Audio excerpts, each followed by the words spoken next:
நீங்க மேபி பார்க்குற யூடியூப் மாம் ஜெயிலுக்கு போயிட்டாங்க சொன்னா உங்க ரியாக்ஷன் என்ன? யூட்டால வாழ்ந்துட்டு வந்த ரூபி ஃப்ராங்கோட உண்மை கதை தான் இது.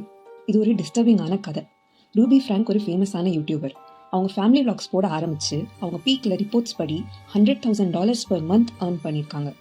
ஆனால் இப்போ அவங்க கைதாகி ஜெயிலில் இருக்காங்க. இவங்க கதை நினைச்சாலே கூஸ் பம்ப்ஸ் கொடுக்கும். ரூபி ஃப்ராங்க் ஃபேமஸ் ஆகிறதுக்கு முன்னாடி ஒரு ஹோம் மேக்கராக இருந்தாங்க. அவங்க ஹஸ்பண்ட் கெவின் அதே ஊரில் ப்ரொஃபஸராக வேலை பார்த்தாரு. ரூபி 2015 யூடியூப் சேனல் ஆரம்பிச்சு டெய்லி லைஃப் பற்றி வீடியோஸ் போட்டுட்டு வந்தாங்க. கெவின் இனிஷியலி கொஞ்சம் ஸ்கெப்டிக்காக இருந்தாலும் அவங்க சந்தோஷத்துக்காக சப்போர்ட்டிவாக இருந்தார். அவங்களுக்கு மொத்தம் 6 குழந்தைங்க. ஸோ 8 பேசஞ்சர்ஸ்னு சேனல் பேர் வச்சு ஸ்பிரிச்சுவாலிட்டி அண்ட் பேரண்டிங் பற்றி பேசிட்டு வந்தாங்க. அவங்களோட பெரிய மகன் சாட் ரொம்பவே துருன்னு பண்ணுறது நிறைய பேருக்கு பிடிச்சி அவங்க சேனலை ஃபாலோ பண்ணாங்க. கொஞ்சம் கொஞ்சமாக ஃபேம் ரைஸ் ஆகிட்டு வர ரூபி ஒரு பேரண்டிங் எக்ஸ்பர்ட் அண்ட் யூடியூப் மாமா ஃபேமஸ் ஆனாங்க. அவங்க கரியரும் எலிவேட் ஆகிட்டு வந்தது.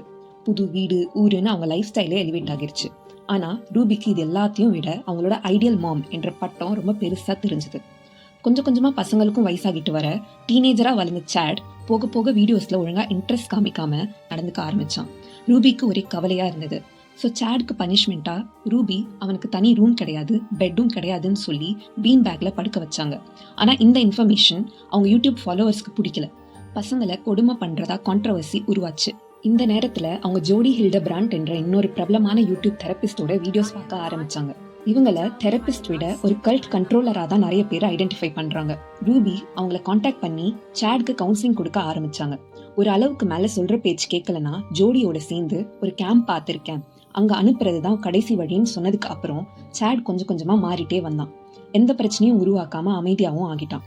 ஆனால் இது எல்லாமே அவங்க ஃபாலோவர்ஸ்க்கு தெரிய வந்ததும் அவங்களுக்கு ரூபி மேலே இருந்த ஐடியல் மாம் என்ற இம்ப்ரெஷன் போய் இப்போ எல்லாரும் அவங்கள கண்ட்ரோலிங் மாம்னு ஜட்ஜ் பண்ண ஆரம்பிச்சாங்க. அதில் இருந்து மீண்டு வர ரூபி அதுக்கப்புறம் ஜோடியோட வீடியோஸ் பார்க்க ஆரம்பிச்சு அவங்களோடய சேர்ந்து ஃபிலாசபி அண்ட் ரிலீஜியன் பற்றி பேச ஆரம்பிச்சாங்க. இந்த டைமில் அவங்களோட பெரிய மகள் ஷரி காலேஜ்க்காக வேற ஊருக்கு போகிறதா இருந்தாங்க. அந்த நேரத்தில் ஜோடி ரூபியோட ரொம்ப க்ளோஸ் ஆகி கெவினுக்கும் ஜோடி மேலே ஒரு நம்பிக்கை மரியாதை வந்தது. இப்படி இருக்கப்ப ஒரு நாள் ஜோடி அவங்களோட வீடு ஈவென்ட்ஸ் யூட்டால இருந்து கால் பண்ணி கெவின் அண்ட் ரூபியை உடனே வர சொன்னாங்க. அங்கே போய் பார்த்தா ஜோடி ரொம்ப மோசமான நிலைமையில இருந்தாங்க. அவங்க லைஃப்ல டஃப் ஃபேஸ் கோ த்ரூ பண்ணிட்டு இருந்தாங்க. கொஞ்ச நாள் வேற இடத்துல இருந்தா பெட்டர்னு ரூபி வீட்டுக்கே வந்த ஜோடி ஷரி ரூம்ல இருந்தாங்க.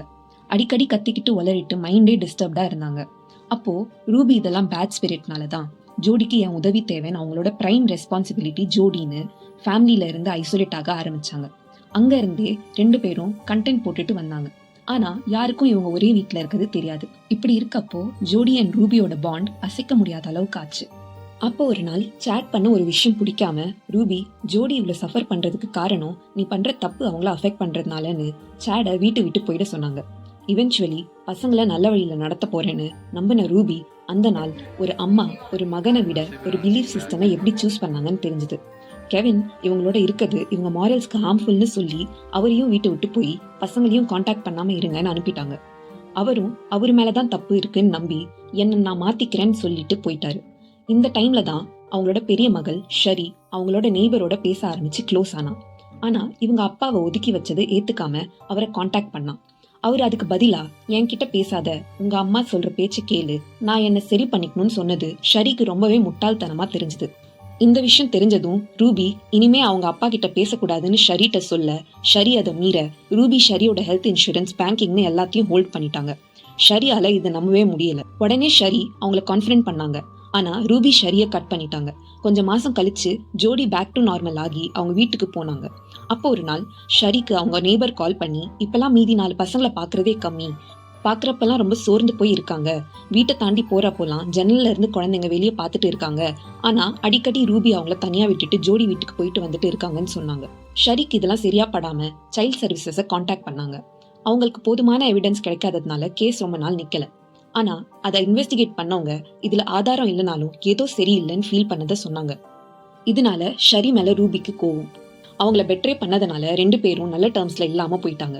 சில மாசம் கழிச்சு ஒரு நாள் ஜோடியோட வீட்டு பக்கத்துல ஒரு நெய்பரோட வீட்டுல காலிங் பெல் அடிச்சுது. வெளியே பார்த்தா ஒரு சின்ன பையன், பார்க்கவே எலும்பும் தோலுமா இருக்கவன் வந்து எனக்கு 2 உதவி வேணும், ஒன்று வந்து போலீஸ்க்கு கால் பண்ண முடியுமான்னு கேட்டுட்டு ஆக்சுவலி அந்த ஒரு உதவியே போதும்னு சொன்னப்போ அவங்க உடனே போலீஸ்க்கு கால் பண்ணி என்ன ஏதுன்னு விசாரிச்சு பார்த்தா பல நாளா ஒழுங்கா சாப்பிடாம கொல்லாம ஜோடி வீட்டுல இவனும் இவனோட சிஸ்டரையும் பூட்டி வச்சு கை காலெல்லாம் டக் டேப் போட்டு கட்டி வச்சிருக்கிறது தெரிய வந்தது. போலீஸ்க்கு எவிடன்ஸ் கிடைச்சதுனால வெயிட் பண்ணாம உடனே போய் ஜோடி வீட்டை சர்ச் பண்ணதுல இன்னொரு குழந்தையும் மோசமான நிலைமையில ரெக்கவர் பண்ணாங்க. இந்த குழந்தைங்க உடம்புல டக்ட் டேப் போட்டு சுத்தி வச்சிருந்தாங்க. இதெல்லாம் பார்த்துட்டு உடனே ஜோடி அண்ட் ரூபியை அரெஸ்ட் பண்ணிட்டாங்க. கெவினுக்கு இதெல்லாம் தெரிஞ்சதும் ஆரம்பத்துல ரூபி கரெக்ட்னு நினைச்சவருக்கு கொஞ்சம் கொஞ்சமா உண்மை புரிஞ்சு ரொம்ப கஷ்டப்பட்டாரு. கேஸ் கோர்ட்ல ட்ரையல் ஆகி ஜோடி அண்ட் ரூபியை ஜெயிலுக்கு அனுப்பிட்டாங்க.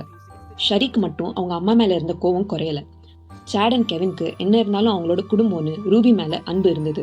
ஷரி கடைசியா சொன்னது அவங்க என்ன கேட்டா ஜெயிலே இருக்கணும், அட்லீஸ்ட் மீதி இருக்க 4 பசங்களும் வளர்ந்து முடிவெடுக்கிற அளவுக்கு மெச்சூர் ஆகுற வரைக்கும் மாச்சும் இருக்கணும்னு சொல்லியிருக்காங்க. ஃபேம் நம்ம வேல்யூஸை மாத்திடுமா இல்ல நம்ம உள்ளுக்குள்ள இருந்ததை வெளியே கொண்டு வருமா? உங்க ஒப்பீனியன் என்ன?